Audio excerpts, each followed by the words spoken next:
Hello friends, कैसे हैं आप सब। स्वागत है आपको यूपीएससी एट होम प्रविशा के यूट्यूब प्लेटफॉर्म पे।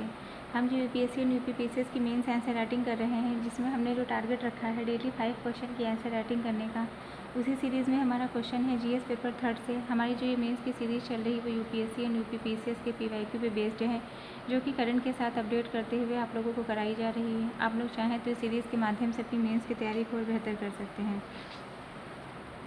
क्वेश्चन हम देखेंगे, भारतीय संदर्भ में समावेशी विकास में निहित चुनौतियों, जिसमें लापरवाह और बेरोजगार जनशक्ति शामिल है, पर टिप्पणी कीजिए। इन चुनौतियों का सामना करने के लिए क्या उपाय सुझाए गए हैं। ये क्वेश्चन आपका पूछा गया है यूपीएससी 2016 के पेपर में।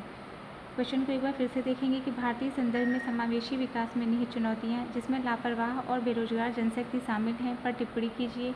इस चुनौतियों का सामना करने के लिए क्या उपाय सुझाए गए हैं। सबसे पहले हम इसका इंट्रो देंगे। इंट्रो में हमने क्या लिखा है कि समावेशी विकास, सबसे पहले समावेशी विकास की डेफिनेशन देंगे कि समावेशी विकास से तात्पर्य एक ऐसे आर्थिक विकास से है जो समाज के सभी वर्गों को समान अवसर, समान भागीदारी व समान लाभ प्रदान करे। मतलब इसमें क्या बात करता है कि ऐसा आर्थिक विकास हो जो समाज के सभी वर्गों को समान अवसर दे, समान भागीदारी और समान लाभ प्रदान करे। भारत जैसे विकासशील देश में जहां जनसंख्या बड़ी है पर कौशल सीमित है, वहां लापरवाह एवं बेरोजगार जनशक्ति समावेशी विकास के मार्ग में गंभीर चुनौती बनी हुई है। तो ये हमारा इंट्रो कंप्लीट होता है। क्वेश्चन की मेन बॉडी का पार्ट देखेंगे कि समावेशी विकास के समक्ष प्रमुख चुनौतियाँ कौन सी हैं। पहली चुनौती क्या है, जनशक्ति की बेरोजगारी और अधकुशलता। इसमें जो है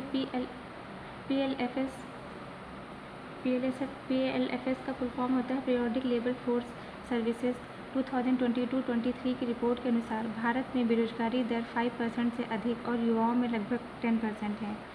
PLFS 2022-23 की रिपोर्ट के अनुसार भारत में जो बेरोजगारी दर है वो कितनी है, 5% से अधिक है। युवाओं में लगभग 10% है। अधिकार जो श्रमिक हैं वह अनौपचारिक क्षेत्र में हैं, जहां न सामाजिक सुरक्षा है और न स्थायित्व देखने को मिलता है, क्योंकि उनके पास डिग्री तो है पर कौशल की कमी है।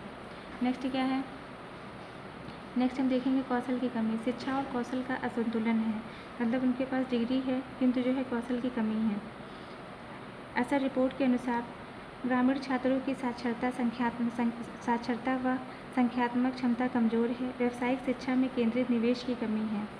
नेक्स्ट क्या है, अनौपचारिक रोजगार। 90% जो श्रमिक हैं वह असंगठित क्षेत्र में काम कर रहे हैं। क्षेत्रीय और सामाजिक असमानता। SC, ST और महिलाएं पूर्वी भारत में वंचित हैं। इसके अंतर्गत जो है क्या बात किया गया है कि जो SC, ST है, अनुसूचित जाति, अनुसूचित जनजाति और महिलाएं और पूर्वी भारत जो है इसमें जो है क्षेत्रीय और सामाजिक असमानताएं देखने को मिलती हैं इसके अंतर्गत। फिर क्या है, नीतिगत कार्यान्वयन की कमी है, मतलब योजनाओं की अधिकता है लेकिन इनके समन्वय और निगरानी की कमी है।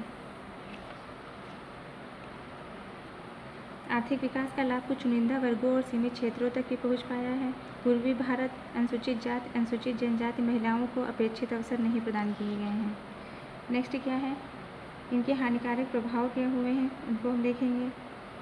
आर्थिक विकास में इससे क्या हो रहा है, इससे आर्थिक विकास में बाधा उत्पन्न हो रही है। सामाजिक असंतोष बढ़ रहा है, क्योंकि अनुसूचित जाति, अनुसूचित जनजाति महिलाओं को कुछ सीमित क्षेत्र तक ही रखा गया है, जिससे जो है क्या हो रहा है, सामाजिक असंतोष और असमानता जैसी स्थिति उत्पन्न हो रही है। जनसंख्या, चूँकि यहाँ का जनसंख्या बहुत ज़्यादा है, जनसंख्या लाभांश का जो है नुकसान हो रहा है, उत्पादकता में गिरावट आ रही है।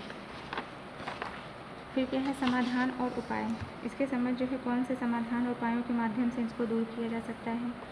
राष्ट्रीय कौशल विकास मिशन का विस्तार करके, कार्य योग्य कौशल विकास केंद्रों का विस्तार करके, NEP 2020 के तहत व्यावसायिक शिक्षा, मतलब स्कूली शिक्षा में व्यावसायिक प्रशिक्षण का समावेश करके, स्टार्टअप और स्टैंडअप इंडिया में स्वरोजगार, स्टार्टअप इंडिया और स्टैंडअप इंडिया, युवाओं को स्वरोजगार की दिशा में प्रेरित करना। मनरेगा प्लस कौशल प्रशिक्षण। मनरेगा में क्या है कि परिवार के एक व्यक्ति को 100 दिन का रोजगार प्रोवाइड करने की गारंटी देता है ये। और कौशल प्रशिक्षण मतलब जो है उसको स्किल डेवलपमेंट किया जाए। फिर क्या है, डिजिटल और वित्तीय साक्षरता, युवाओं में डिजिटल रोजगार से जोड़ना। SHGs और NRLM से महिलाओं को रोजगार प्रोवाइड करना। महिला व वंचित समूहों का सशक्तिकरण किया जाएगा इसके माध्यम से। फिर क्या है, MSME और UDAM पोर्टल से रोजगार का सृजन किया जाएगा। लघु एवं मध्यम उद्योग जो है उसको बढ़ावा देकर बेरोजगारी को घटाया जा सकता है। तो ये कुछ समाधान और उपायों को हमने देख लिया, इसके माध्यम से उसको दूर किया जा सकता है।